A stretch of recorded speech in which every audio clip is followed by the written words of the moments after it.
राज्यात वनहक्क कायदा 2006 ची अगदी संथ गतीनं अंमलबजावणी सुरू आहे।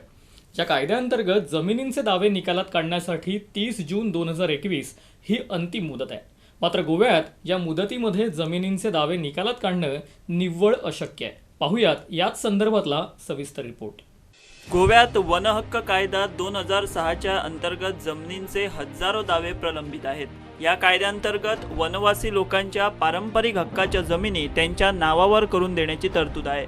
मात्र गोव्यात आतापर्यंत या कायद्याअंतर्गत फक्त 46 जणांना जमिनींची सनद देण्यात आली आहे, तर 10,000हून अधिक दावे प्रलंबित आहेत। काणकोण तालुक्यात 2,555 दावे आहेत, तर फक्त 9 सनदी देण्यात आल्या आहेत। केपे तालुक्यात 1,840 दावे आहेत, तर एकही सनद देण्यात आलेली नाही। सांगे तालुक्यात 1,222 दावे आहेत, तर फक्त 6 सनदी देण्यात आल्या आहेत। फोंडा तालुक्यात 260 दावे आहेत, तर एकही सनद देण्यात आली नाही। धारबांदोडे तालुक्यात 1,777 दावे आहेत, तर एकही सनद देण्यात आलेली नाही। सत्तरी तालुक्यात 2,442 दावे आहेत, तर 21 सनदींचं वाटप करण्यात आलंय। एकूण दावे आहेत 10,136, तर एकूण सनद वाटप करण्यात आले आहेत 46। वनहक्क कायद्याअंतर्गत वनवासी लोकांच्या नावे जमिनी करून देण्यासाठीची स्थापन करण्यात आलेली FRC कमिटी ही महत्त्वाचा घटक असते। ही कमिटी जमिनींची प्रत्यक्ष पाहणी ग्राह्य दाव्यांना पुढील प्रक्रियेस मान्यता देते।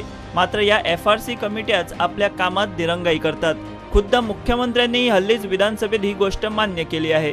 गरज पडली तर FRC कमिट्या नव्याने स्थापन करणार असल्याचंही मुख्यमंत्र्यांनी सांगितलंय। FRC कमिटी कॉन्स्टिट्यूट जी आसा पळय न्ही, FRC कमिटीन जेंका घातल्या तेंका त्या खरें म्हणजे कम्युनिटी कडेन बरेपण आसा म्हणून घातलेले, त्या गांवांत ते रावता म्हणून घातलेले, त्या गांवा खातीर काम करता म्हणून घातलेले की FRCनी सारकें काम करपाक जाय। कारण FRC कॉन्स्टिट्यूट केला, जर ज्या ज्या जाग्यार असा FRCचो विशय आसत जाल्यार त्यो FRC रिकॉन्स्टिट्यूट करच्यो पडटल्यो आणि परत एकदा जे आसा पळय न्ही करच्यो पडटलो। त्या ती FRC रिकॉन्स्टिट्यूट करपाक जाय आसत जाल्यारूय बी तो विशय फुडें व्हरून त्यो रिकॉन्स्टिट्यूट करच्यो पडटल्यो। पण एक सांगता म्हणजे 5व्या स्टेज 10 स्टेजी आहा टोटल, 10 स्टेजी भितरल्या 5व्या स्टेजीचेर पावपाक FRC कडल्यान फास्ट ट्रॅक जावप गरजेचें आसा। वनहक्क दावे निकालात काढण्यासाठी सरकारनं नोडल अधिकारी नेमण्याची मागणी आमदार प्रसाद गावकर आणि इजिदोर फर्नांडिसांनी केली आहे। विषय मोठा आसा। फॉरेस्ट डिपार्टमेंटाचे जेन्ना लोक ते एक्चुअली स्पॉट व्हेरिफिकेशन वतात ते सामके इतले म्हणजे हलगर्जीपण करतात की ते मेजपाची पोजिशनां उरना ती। तो हे अशे पद्दतीन क्लियर जातलें काय ना जातलें। रेव्हेन्यू डिपार्टमेंटाचे काही ऑफिसर आसा बरे भशेन काम करता, डेप्युटी कलेक्टर लेवलचे बरे भशेन काम करता, पण जो सपोर्ट दोन्ही कोऑर्डिनेशन जावपाक जाय। हांव इतलें मागता की फॉरेस्ट डिपार्टमेंटाचो एक डेलिगेटेड ऑफिसर आणि एक रेव्हेन्यू डिपार्टमेंट डेप्युटी ऑफिसर हे 5 भागां खातीर ज्यो 5 तालुक जे आसा आमचे जे फॉरेस्ट रायट एक्टा प्रमाणे येता तितल्या जाग्या खातीर तांणी एक स्पेशल ऑफिसर हितून नोडल करचें, नोडल ऑफिसर दवरचें। कारण नाल्यार केसी कशी हँडआउट जाता कळत ना। शेवट आमी मिटींग येता 3 म्हयने केन्ना तरी बसता आनी ताचो मागीर रिवायज केन्नाच जायना। रिगार्डिंग अपॉइंटमेंट मामलतदार न्हू एक नोडल ऑफिसर जायच, कित्याक एवरी तालुका एक नोडल ऑफिसर दवरी to just to track what is going on. कित्याक मामलतदार पावना। दावे निकालात काढण्यासाठी सरकारच्या साधन सुविधांमध्येही कमतरता आहे, ती भरून काढण्याची ग्वाही मुख्यमंत्र्यांनी विधानसभेत दिली आहे। सर्वेयर आमच्या कडेन कमी आसा ही खरी गजाल आसा। हांवें सर्वे डिपार्टमेंटाकूय सांगलां की एडिशनल सर्वेयर घेवपाक जाय। स्पीकर सर त्यांनी म्हटलें तें बरोबर आसा, दिसाक 1 किंवा 2च क्लेम जाता। कारण 10,000 हजार जागा मेजप म्हणजे त्याच्या उपरांत त्या खातीर सर्वेयर गेलो काय तो 1 किंवा 2च करपाक शकता, हेज्या वयर करुपाकूय शकना, त्याची तेकाय तो डिले जाता।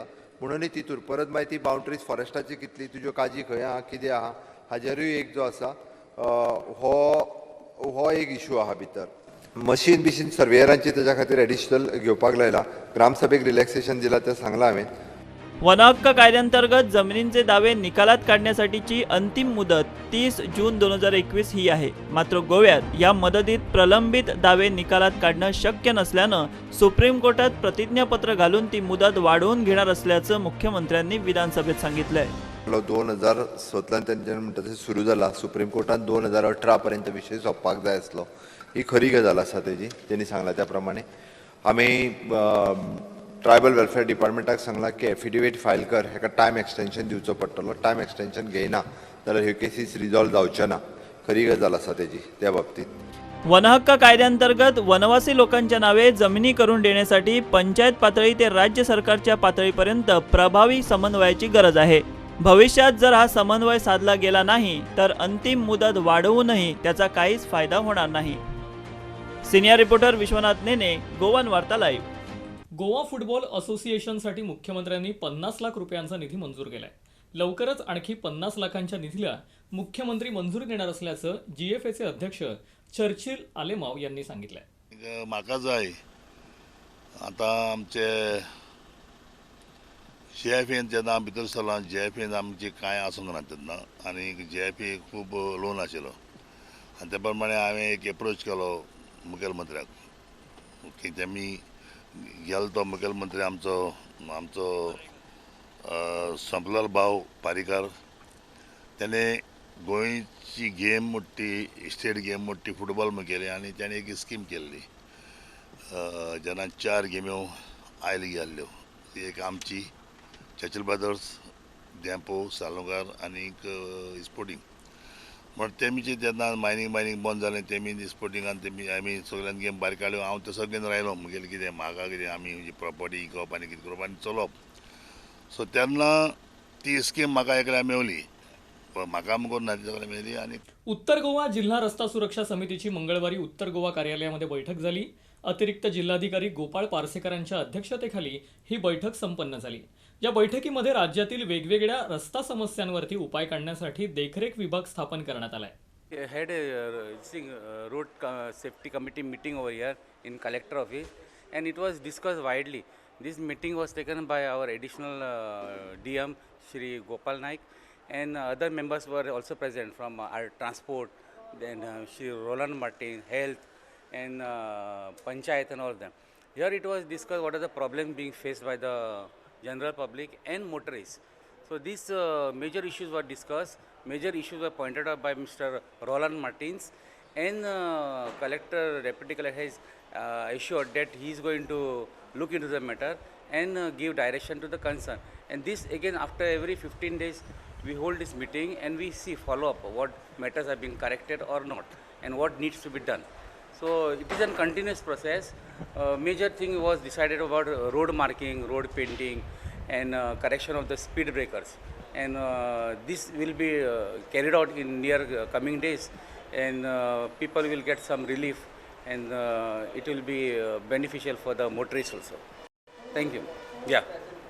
Today meeting was chaired by our additional collector Shri Gopal Naik.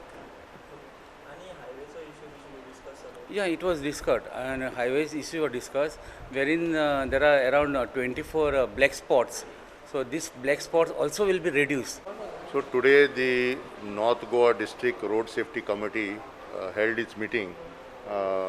Normally this meeting is to be chaired by the Honorable Member of Parliament, but since he is injured in the accident, Mr. Sripad Naik, he is unable to chair the meeting. It was chaired by Additional Collector 1, Shri Gopal Parsekar. The key points in today's meeting is now the committee has appointed a monitoring cell, 6-member monitoring cell, which will pursue all the pending matters by meeting every month. As you know, this committee which meets, it is meeting quarterly and submitting its report to the Supreme Court monitored Road Safety Committee at Delhi. Now, since there are many matters pending and requires the coordination of different departments, the monitoring cell has been appointed, which will be chaired by Device Speed Traffic, and the member secretary is the Assistant Director Enforcement from Transport Department. Now, a lot of the pending issues will be taken up by the monitoring cell.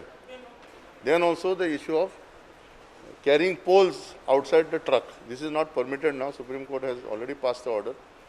So, if you are carrying any poles like electric department or any PWD, WRD, they have to use a special transporting vehicle. You cannot tie a red cloth anymore. So that is not permitted now. गोव्याचा राजा पणजी मार्केटमध्ये दाखल झालाय. गोयकरांचं तोंड गोड करणारा मानकुराद आंबा मार्केटमध्ये आलाय. असं असलं तरी हा आंबा ग्राहकांचा खिसा कापणार हे नक्की. असं आम्ही का म्हणतोय पाहूया त्याच संदर्भातला हा स्पेशल रिपोर्ट. गोव्याचा राजा मानकुराद आंबा बाजारात दाखल. तोंड गोड करणार पण आंबा खिसा कापणार. आंबा महागला आणि सोबतच भाज्याही. फेब्रुवारीच्या तिसऱ्या आठवड्यात गोव्याचा राजा बाजारात दाखल झालाय. तोंडाला पाणी सुटेल अशी चव असणारा मानकुराद आंबा. ग्राहकांच्या तोंडचं पाणी पळवण्याचीच जास्त शक्यता आहे, कारण या आंब्याची किंमत तब्बल डझन मागे 3000 इतकी आहे. अर्थात त्यामुळे सर्वसामान्य ग्राहकांना हा आंबा खरेदी करणं निव्वळ अशक्यच आहे. एकीकडे आंबा महागलेला तर दुसरीकडे इंधन दरवाढीचा फटका थेट भाज्यांच्या दरांवरही झाल्याचं पाहायला मिळतंय. तांबडी भाजी कशी पडटा? 20 रुपये 50 रुपयांक 3 देतात. ओके. आणि मुळे? मुळं 20 रुपये. आणि ही जी मेथीची भाजी 20 रुपये. 20 रुपये. शेपू 10 रुपये. 10 रुपये. ओके. गिराईक जाता आता? साधारण जातं, असे चढ जायना. चढ जायना. बाजारात सध्या ग्राहकांचं प्रमाण घटल्याचं विक्रेते सांगतात. भाज्या महागल्यामुळे लोकांनीही बाजाराकडे पाठ फिरवली आहे. सध्या बाजारात भाज्यांचे सर्वसाधारण दर काय आहेत त्यावर ग्राफिक्सच्या माध्यमातून एक नजर टाकूया. सध्या बाजारात टोमॅटो 25 ते 30 प्रति किलो रुपये आहेत, तर बटाट, वांगी, गाजर, ढोबळी मिरची, भेंडी, फरसबी या भाज्यांचे दर प्रति किलो 60 रुपये आहेत. मेथी आणि कोथिंबीर 20 रुपये जुडी विकली जाते, तर कांदाही 10 रुपयांनी महागला असून आता तो 60 रुपयांवर पोहोचलाय. बाजारात विक्रेत्यांनी लावलेला माल सध्या तरी जसाचा तसा दिसतोय. महागाईमुळे सगळ्यांनी आपला हात आखडता घेतलाय. त्याचाच परिणाम संपूर्ण बाजारावर जाणवतोय. रुपेश राऊतसह ब्युरो रिपोर्ट, गोवन वार्ता लाईव्ह, पणजी. बुलेटिनमध्ये वेळ झाली आहे, इथेच थांबायची.